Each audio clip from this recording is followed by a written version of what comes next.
But let's start right at the very top with the big breaking news that's coming in tonight, because we've just seen India's biggest COVID spike in Mumbai since May this year. 2,510 fresh COVID infections have been reported in Mumbai in the last 24 hours. This this is an 82% jump from yesterday's tally of 1377. So we've seen a major surge today in Mumbai.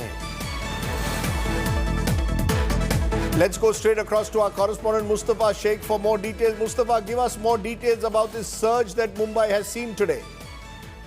Well, Rajiv, the BMC believes that it's the new variant which is causing the widespread, because one of the wards, which is the D ward, which has areas like Nepean Sea Road, has reported most of the cases, and the people are having those who are tested positive are having travel history, and they've been to different functions where people with travel history were present. So at this point of time, it's the variant which is driving it.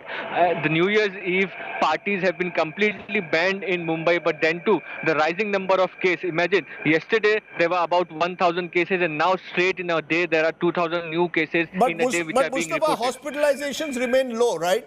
While the cases are rising, hospitalizations are remaining low. So most of them have mild symptoms. Am I correct? Well, yes, that is a relief as of now. The BMC says that about 14% to 10% of the total patients who are active cases are hospitalized, and that too are of as a precautionary measures. And if you see at the COVID deaths which are being reported, it's consistently one COVID death which is being reported since last few days in Mumbai. But also one point of concern is that the most people who are testing positive, most of them are fully vaccinated. Back to you. Okay.